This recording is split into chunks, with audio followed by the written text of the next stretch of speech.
you guys, time once again for a Flickers of Fear book review. And on this installment, we're going to be talking about probably one of the most infamous, notorious horror novels of the past, I don't even know, the past few decades, I guess, ever since it came out. It originally came out in 1989. And if you know anything about horror fiction and, you know, if you've seen any people's lists of like most disturbing books ever written and things of that nature, pretty much this is on every one of them that I've seen. And I will say rightfully so. This is The Girl Next Door by Jack Ketchum. Now, as I said, this originally came out in 1989. And I will say this is like, I talked about this on my TBR because this is a book that I've read at least once. I might have read it twice in the past. And I really wanted to do a reread of it, mostly because it's so iconic and it's so, you know, it's one that a lot of people are just kind of like, you know, like I said, it's a very, very disturbing and it comes up on a lot of people's lists. So I definitely wanted to discuss it. That said, if you haven't read it, I'm kind of like, I'm reluctant to recommend it necessarily because even though I think it's a brilliant book, it's brilliantly written, it really makes you, I mean, if horror is meant to make you feel disturbed and disgusted and just like questioning the fucking, like, what the fuck are humans even about? It's like, then this book succeeds probably better than any other book I've ever read. But I will say that this is so fucked up that you can't unread it. So if you're somebody that's gonna be, that knows that they're gonna be really upset by the shit that happens in this, because it's very, very, it's not exploitative, but he doesn't really shy away from describing some pretty horrible shit that happens. So if that's gonna bother you, I would recommend not reading it because it's gonna stay with you like forever. And I've watched like some other people's reviews of this too. And like a lot of people were like, you know, I felt like I had to read it at least once, but a lot of people are like, yeah, I'm never going to read that ever again. So I don't know if there's something the matter with me that I've read it like 3 times now, but there's something about it that it's like, even though it will just make you angry and depressed and just, you know, what the fuck, like it will just make you weep for humanity. You know, it's one of those kind of books. So it's not a fun experience. So like I said, that's like, I can't really recommend it across the board, even though I think it's a brilliant book. And I think that if you know what you're getting into and you think that this is going to sound douchey, but it's like, if you think that you can handle it, and like I said, no shame if you can't, because it's like, I read this and I'm almost sorry I read it, but in some ways I'm kind of not, because if you didn't know, it's a fictional novel, but it's loosely based on a real case that happened. And the real case is, if anything, even worse than the horrific shit that happened in the book. So in a way, I like that he fictionalized it, not a lot, but to an extent that you could a little bit sort of, I don't know if I'd say distance yourself from the actual story, but because this is something that actually happened to somebody, to a child, it has a lot to say about, you know, not just the monstrosity of like what monsters humans can be, even humans that are supposedly normal, you know, and how like one person's, you know, savagery can infect others. So there's that element to it too, but it also kind of goes into people who stand by and do nothing, even though they could do something. And it also kind of goes into what was going on in the United States in the 1950s, like with all the kind of authoritarian, repressive type of shit, and like how children were treated, you know, how they were kind of just supposed to be not so much seen and not heard, but, you know, they were under the absolute authority of adults. And I feel like child abuse, spousal abuse, things like that weren't things that were really talked about to a great extent. And I think that at the time it was kind of like, you know, it wasn't that unusual, you know, for kids to get smacked around or for, you know, wives to get smacked around. So the fact that abuse this horrific could take place just under everyone's noses, essentially, with a lot of people, you know, a lot of kids in the neighborhood participating, just kind of goes to show how, you know, up to a point, it was kind of like an accepted thing that happened. So no one really thought that much about it. And it's really sad because it seemed like at some point someone could have intervened and no one really did. And then by the time someone intervened, it was too late. So as I said, this originally came out in 1989. It's based on the real case of Sylvia Likens, the murder of Sylvia Likens, which has a Wikipedia page. And like I said, if you really want to ruin your day, you can go and read that, and it's fucking horrifying. So the real case, Sylvia Likens was a 16-year-old girl, and she and her younger sister, whose name was Jenny, were taken in by, I guess, a friend of their parents. Their parents were carnival workers, so they were gone, like, you know, several months out of the year. And they knew this woman, believe her name was Gertrude Baniszewski, if I'm pronouncing that correctly. She offered for money to look after them for a few months. I believe it was from like August to November, something like that, while the parents were away, like at work. Now, what ended up happening was that, I guess after a month or two, the maintenance checks stopped coming. Gertrude got pissed off about it and decided, for whatever reason, that she was going to start essentially torturing Sylvia and, to a lesser extent, her sister. And she also got all of her children and several of the neighborhood kids involved in the torture. It was like a fucked up Lord of the Flies situation, but in some ways even worse, because in Lord of the Flies, you know, these kids started acting like savages because there were no adults around to stop them. Whereas in this case, which Jack Ketchum also goes into in this fictionalized version, was that in this way you had an adult, an authority figure that was seemingly making this okay, which probably went a long way toward why all these kids sort of went along with it and thought that there wasn't really anything the matter with it. Even after they got caught, you know, even when they were in court and things like that, they really didn't seem to see the issue, or they didn't really seem to feel that bad about it.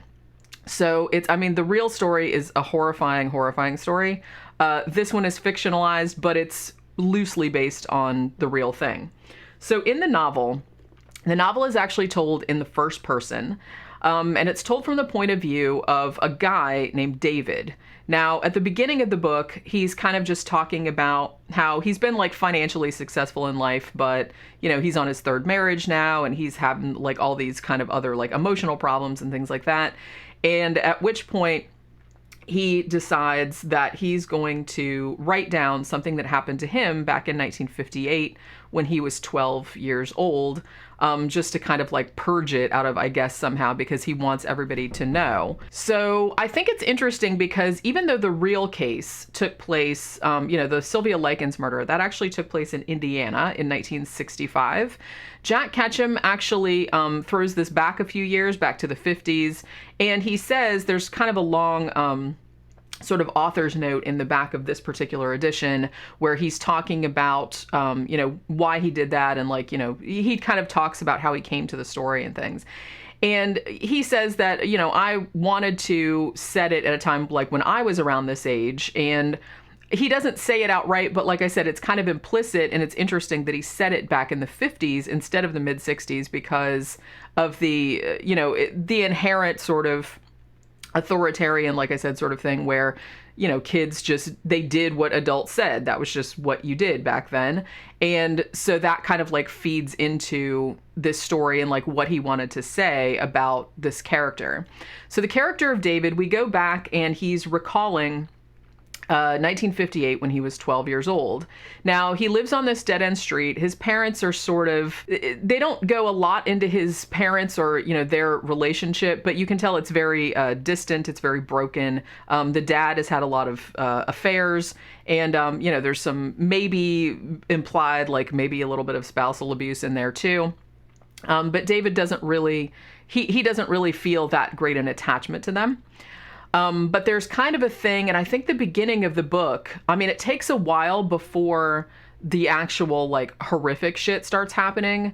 But I like that it's this kind of long buildup. It's almost kind of, I've seen it kind of compared to like a Stephen King type story, like Stand By Me, you know, or The Body as the story is originally called, like that kind of thing where it's, you know, it's the 1950s. It's the idyllic American middle class sort of neighborhood. It's this dead end street. All the kids on the street are, you know, roughly the same age. They all kind of know each other. They all hang out together. You know, they're all listening to Elvis records. They're all doing this. And I think he got, I mean, since this was also the same era that he grew up, that Jack Ketchum grew up in. So he seems to have a real handle on, you know, what was going on at the time, what kids were like at the time, you know, what the pop culture was like at the time. So I think that really lends this just such a great sense of authenticity, which in turn sort of feeds into like the tragedy of what ends up happening.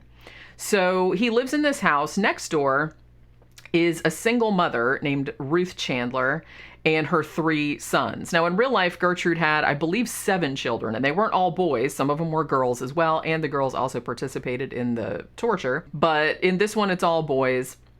So Ruth, I guess, like back in the, even though she was a single mom and people kind of looked askance, like even David's parents are just kind of like, you know, they're civil to her, but they don't really want to associate, because she'd apparently been married a few times, like her husband had taken off on her and various other things, and she's kind of bitter about it. But in a lot of ways, David hangs out at her house a lot with the sons. I mean, he's friends with the older sons, because the mom is very permissive in the sense that she just lets the kids hang out over there. You know, you can come in, you don't have to knock or anything like that. She lets them smoke cigarettes. She, you know, sneaks them a beer every now and then. She lets them do things, you know, the neighborhood kids do things that their parents wouldn't necessarily be happy about them doing. So a lot of them like to hang out over there. And David even says near the beginning that he's like, you know, when he was 12 years old, he thought she was, I don't know if she necessarily said she was cool, but it's like, you know, he liked to hang out over there because he felt like he could be himself at her house in a way that he couldn't around his parents.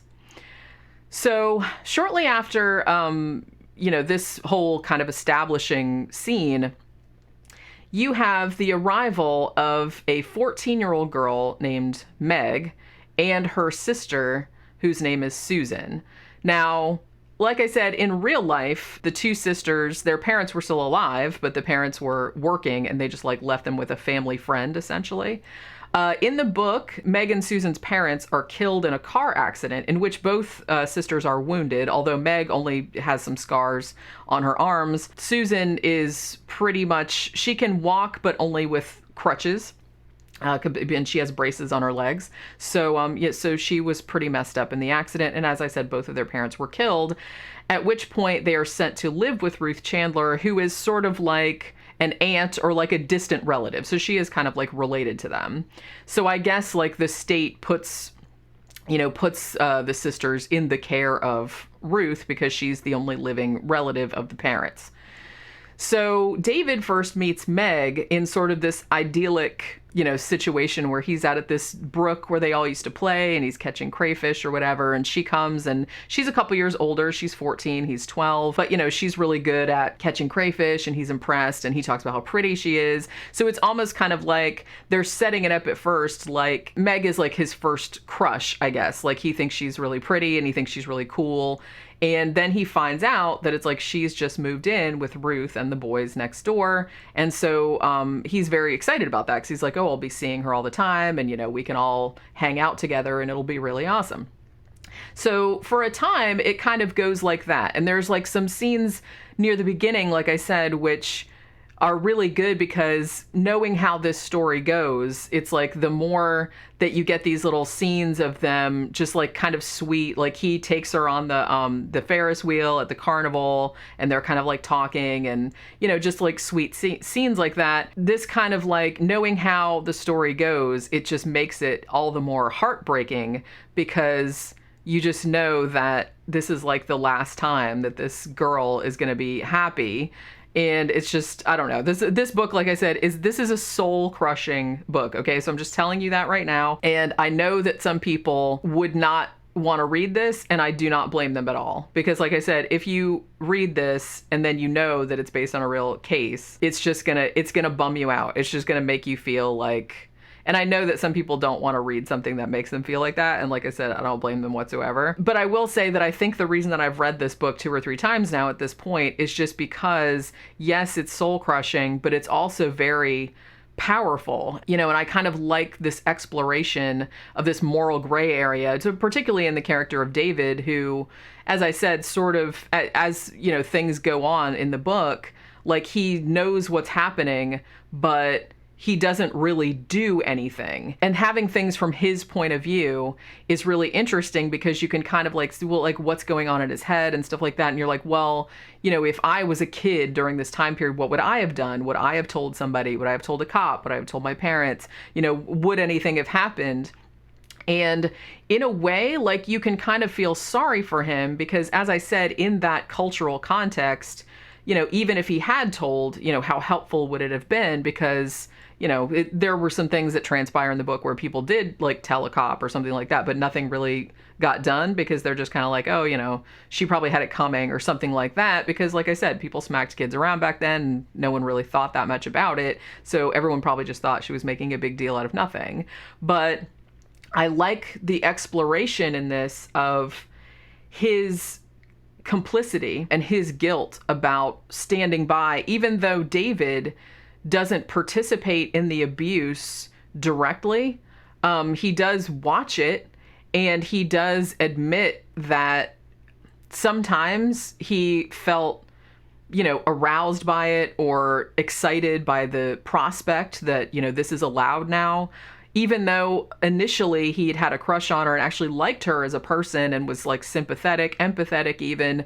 But then as time goes on, it's almost kind of like he has these little bursts of resentment. Maybe she did do something to deserve this. Maybe, it can't be wrong. There's an adult is perpetrating it, an adult that I like is perpetrating it. So it can't be wrong. She must have done something to bring it on. So like I said, this is like some pretty dark, it's very grim. It's very heavy, but it does explore these kind of questions of, if you see something like this going on, what is your responsibility to like try to stop it? And he doesn't try to stop it, not really, like until the end.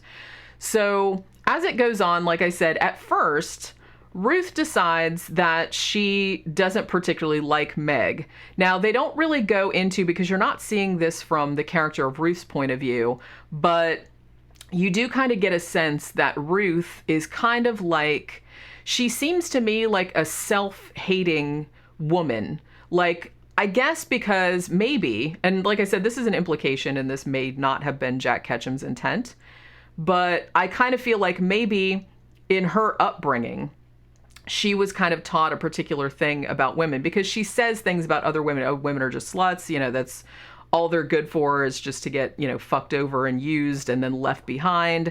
And so I kind of feel like the implication being that maybe she was taught that and maybe her life experiences have sort of solidified that for her. So it's almost kind of like she's lashing out at other women, and particularly at Meg, because Meg seems like a little pretty girl who's kind of on the cusp of womanhood. So Ruth maybe sees her as not threatening necessarily, but sees her as sort of emblematic of everything that she hates and everything that she couldn't have, because now she's older. She's been saddled with 3 kids. So she says, she's had 2 or 3 husbands that have left her. She's been fucked over like pretty much her whole life. And so she resents Meg because Meg represents, burgeoning womanhood or someone who still has her whole entire life ahead of her.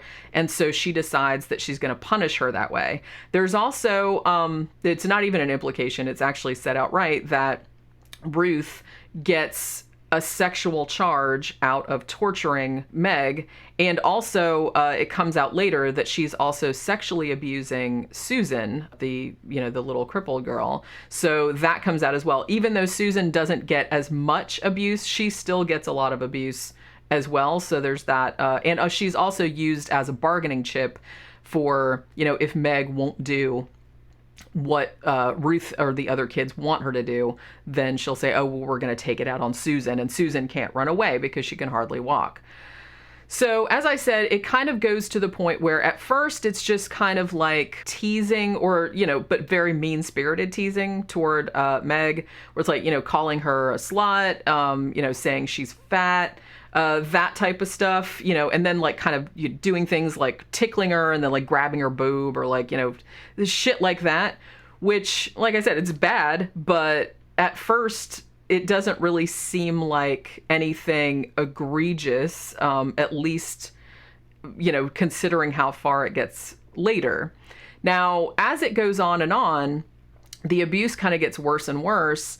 And as I said, at some point, Meg does actually report it to a cop, but the cop doesn't really do much of anything about it. Thinking, like I said, that it's a family matter. Ruth is your mom now, and I'm sure, you are maybe a troublemaker and you deserved to get smacked or whatever. She's trying to keep you in line. So it was that kind of thing. So they didn't really investigate it to any great degree. So as time goes on, it just gets worse and worse until they essentially, Ruth and her sons, chain Meg in the basement and won't let her come up. The various forms of torture. And as I said, this is based on a true story. And he did change some things, but not that much. So most of the stuff that happens to Meg in this book actually also happened to Sylvia Likens in real life. So that's cheerful, I'm sure. At first, she's just kind of roped to the ceiling, and they kind of have her standing on books, and then they'll take the books away. So it's like, the strain and everything. They won't really give her any water. They won't really give her any food. She gets very dehydrated. They won't let her take a bath. And then they start doing things more like sexual type things where they, they'll cut her clothes off. They start cutting her. They start burning her with cigarettes. At one point, they feed her dog shit. It's just this kind of, and like I said, that actually did happen. They piss on her face. It's just like all these horrible, horrible things. And then like as it goes on, it really gets into some horrifying, which I don't really want to get too much into, but bodily mutilation, rape, other things of that nature.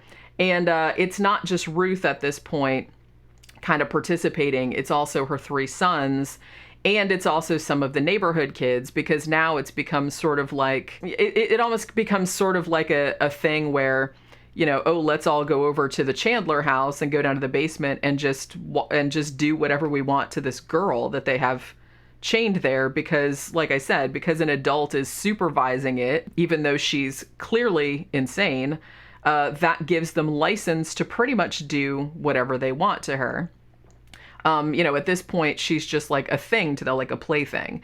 Now, I will note, too, that even before Meg gets there, like even before Meg moves to that, to the house, neighborhood kids did actually have something that they called the game, where they would, essentially it just started out as sort of like a tag sort of game, but you'd get to the end, and if you got captured, they would like tie you to a tree, and then once the girls started playing, they would tie the girl to a tree, they'd take her clothes off, they would like ask her like all these, creepy questions, they would touch her in sexual ways and stuff, but that was with the girls' sort of consent, like that, like they were kind of all, so there was kind of like a precedent, because as it goes on, when they had Meg down in the basement, the Chandler boys actually told their mom about this. Hey, we play this game out in the woods with some of the girls, and we like to do it to each other, so it's like, let's do this to her, because she's just this thing that we can like use however they want to use her.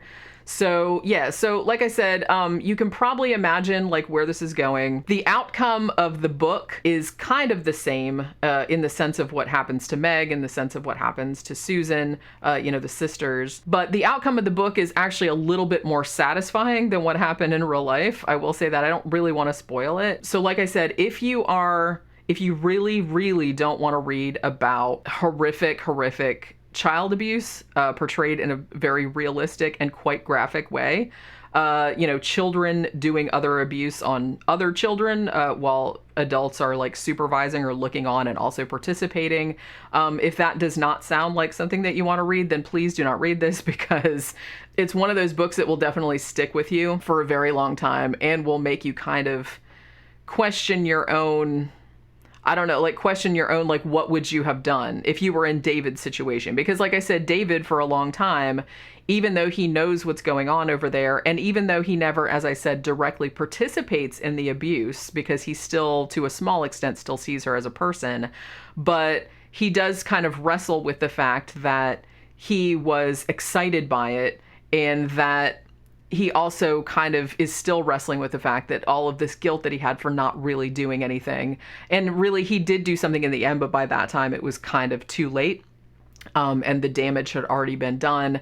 And, you know, and like I said, you can question how much, you know, how effective would him intervening have been. I mean, he was only a 12-year-old kid, but he does kind of try to be the hero at the end, and he does kind of do some things, but it's, you know, as I said, it's too little too late. But just the fact that he wasn't able to help her, and that he in some ways was complicit in what happened to her by not telling anyone about it, you know, is kind of like fucking him up. So that to me was one of the most powerful things about this story, is that, and that's why I like that he wrote it from the point of view of a neighbor who was there, who wasn't participating, but who was watching it and didn't take any responsibility for it, and was almost kind of like trying to justify, like, oh, it's okay because I didn't hurt her, and no one would have listened to me anyway. I was just a little kid, you know. So he kept coming up with all these excuses for why he didn't tell anybody, but in the end he didn't tell anybody. And you know, it ended up pretty much as bad as it could end up. And he's never really gotten over it in the sense of the book. Now, they did actually make a movie adaptation of this in, I believe it was 2007. So the one that's 2007, I think Blanche Baker was in it. The movie's pretty good. It sticks pretty close to the book. It's obviously, there was some stuff that was in the book that they couldn't really show, but it's still a pretty faithful adaptation. And then they made a movie called An American Crime, which actually isn't based on the book, but is actually based on the real case. It's based on the Sylvia Likens case, which had Ellen, now Elliot Page, which I don't think I've seen it, but I've heard it was very good. I didn't mind the movie adaptation of the book, but like I said, it's not the same as reading it. And I think that it sort of like lessened its impact a little bit, because, I mean, they had to have an older girl playing Meg, because in the book she's only 14, and obviously you don't really want to make a movie with a 14-year-old girl having all the shit happens to her that what happens in this book. So they had to have an actress that was older, that was like over 18, and it's pretty evident that she's over 18. I mean, I'm not saying she looks like way older or anything. She does still look young, but she's obviously like much older than the character is supposed to be. And I understand why they did that. There's really no way around it. I mean, obviously you don't want to see a real 14-year-old girl in that role, but I think it still lessened the impact somewhat. But the movie is still good, and still, I don't know if I want to say it's worth watching, because it's also pretty heart-wrenching. The book is worse, I will say that, but the movie is pretty hard to watch also. And like I said, I've read some reviews of this, and some people said, look, I just watched the movie and there's no fucking way that I'm reading the book, because the movie was fucking bad enough, which, like I said, in the book is worse. Now, I will say too that, I mean, I've read most of Jack Ketchum's other stuff. He sadly passed away a couple years back. I think it was in 2018. And all of his stuff is great. I mean, he is known as, much like Richard Lehman, although I think Jack Ketchum is a better writer than Richard Lehman just in general, but all his stuff is very graphic, you know, is very brutal. But that said, his writing is just so, there's something just really, really compelling about his writing style.